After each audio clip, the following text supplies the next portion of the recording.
Let me tell y'all a little something about being the strong one in a black family. It's a trap. No, for real. It's a full-blown, generational pyramid scheme. They'll hand you the guilt, pass you the trauma, then send you an invoice wrapped in praise like, "We so proud of you, baby." Translation: keep paying everybody's bills. My name's Jasmine. I'm 26 years old, a nurse, a mother, and apparently the family ATM. And before you ask, yes, I'm the youngest, the baby of the house. But if you stepped into our family group chat, you'd think I was the grandma, the landlord, the breadwinner, and the spiritual advisor. All in one. I got a 3-year-old daughter named Zuri. She's the light of my life and the only human in my house who doesn't take me for granted. Zuri says things like, "I love you more than ice cream," and actually means it. Meanwhile, my mama, Miss Carolyn, and my 2 grown siblings act like I'm a walking stimulus check.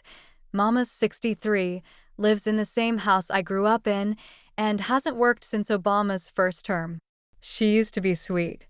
She used to read me Bible verses and braid my hair while singing old Anita Baker songs. Now, she sends me Cash App requests with captions like, "Folded hands medium skin tone light bill," and "God will replenish you, ma'am." Then there's Tasha, my older sister. 34, unemployed, 2 kids, 1 baby daddy currently ghosting in Atlanta, and the vocabulary of a hater. She hasn't worked in years and thinks watching P-Valley on mute so the kids don't hear cuss words is peak parenting. And then there's Marcus. Lord Marcus. 31 going on 17. Sells sneakers out of the trunk of his Dodge Charger and swears he's an entrepreneur. Wears Gucci belts but borrows money for Popeyes. Makes Instagram reels about grinding in silence, even though we can hear him playing Call of Duty all day. Guess who pays the rent? Guess who buys groceries? Guess who bought Tasha's kids' tablets for Christmas and paid Marcus's traffic ticket because the judge was trippin'? Me. Every single time. And for a while, I didn't mind. I told myself, they're struggling. Daddy's gone. Somebody gotta hold it down. But then one day, oh baby, everything snapped. IT started with a phone call to IT was a Tuesday. I was on my 15-minute break at the clinic, sipping cold coffee and counting how many patients I had left. My phone rang. "Mama, hey baby," she said in that syrupy voice that always meant trouble. "Listen, we planning a little family weekend." Thinking Galveston, maybe even Corpus Christi. Just to breathe, you know. I blinked. "Okay, how much?" "Not even that much, baby. Just $1,800 total for the Airbnb, food, and gas." I already talked to Marcus and Tasha. They down.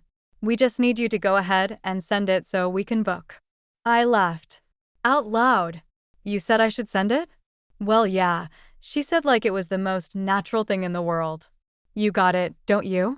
"Mama," I said, holding in every cuss word I was raised not to say, "I still haven't paid Zuri's daycare fees for next month. She needs a new mattress, and I'm 2 days behind on my car note." Silence. Then that sigh. You know the one black mamas do. The deep, holy sigh that feels like judgment and shade all in one breath. So your child more important than the rest of your family now? And that was it. That was the moment I realized they didn't see me as Jasmine anymore. I was a direct deposit in a wig. I said, "Mama, I love y'all, but I can't pay for this trip." "Not this time." Her voice turned cold real fast. "Mom, I see how it is. Ever since you had that little girl, you done changed. You forgot who carried you for 9 months." Click. Y'all. My mama hung up on me. The woman who once cried at my high school graduation because I was her miracle baby hung up because I wouldn't sponsor a beach trip. After that, phew, it got ugly. I dropped off groceries later that week like I always did. Nobody said thank you. Marcus didn't even pause his game. Tasha snatched a pack of Capri Suns like it owed her money. My mother didn't even make eye contact. I should have walked away right then, but it was how they treated Zuri that lit the fire under me. They started being mean. IT started small. Her toys would go missing when she visited. They said she probably left it somewhere. Tasha started telling her, "You too grown. Sit down somewhere." Marcus told her to go play outside anytime she tried to talk to him. One day, I picked her up from their house after a long shift. She was barefoot on the porch, crying. "What happened, baby?" She sniffled. "Nana said I was too loud. She said if I want to scream, I can do it outside." Outside, y'all. My 3-year-old. In Houston heat. No shoes. No water. I carried her inside and found my mother in the kitchen, frying fish like nothing happened. "You left my daughter outside?"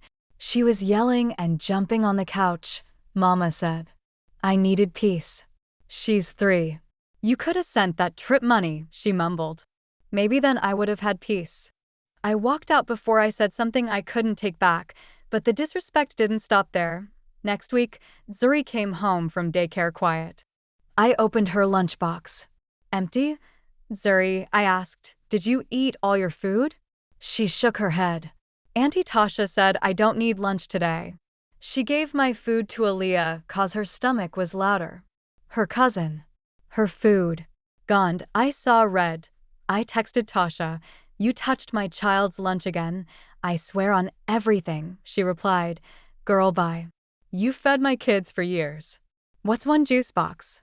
I knew then. I had to go. That night, I packed 2 suitcases and Zuri's favorite stuffed bunny. I texted my old college friend Kiara, who lived in a tiny apartment off Scott Street. "You can stay here," she said. "Don't explain. Just come." We did, and for the first time in years, I breathed. Kiara didn't ask me for money. She asked if I was okay. Zuri slept through the night for the first time in weeks. No crying. No fear. Just peace. I picked up extra shifts. Took an online course in healthcare management. Sold mom care kits on Instagram. Saved every penny. After 2 months, I got us a small studio apartment in Sunnyside. It wasn't fancy, but it was safe. Zuri started laughing again. She sang songs. Drew pictures. One day, she handed me a crayon drawing and said, "This is us. And that's our happy house." I cried in the bathroom for 20 minutes. Then one day, 5 months later, I got a text from Tasha. "Ma's in the hospital. We need $1,400. Can you help?" I looked at my checking account. $1, $2.39. I replied, "I can send $150. That's what I got. No thank you. No God bless. Just silence. 2 days later, my mama called. Her voice was soft. Older. Tired. "Hey baby, how's Zuri?" "She's thriving." Pause. "I miss her." "No, mama. You miss what I used to give. That's not the same." Silence. I was wrong. She finally whispered. "I should have protected her. I should have protected you." "I'm sorry." I nodded, tears burning my eyes. "I forgive you," I said. "But I don't live there anymore. And I don't live for y'all anymore either." Last weekend, I took Zuri to the park downtown. Discovery Green. We had snow cones. Watched the ducks.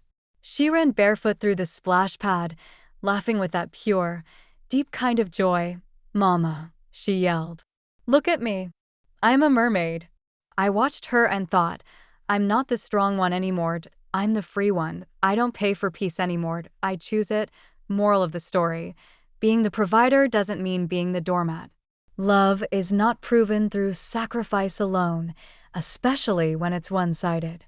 When people only value what you give and not who you are, it's time to draw the line. Protect your peace, choose your child, and remember, setting boundaries isn't betrayal, it's survival.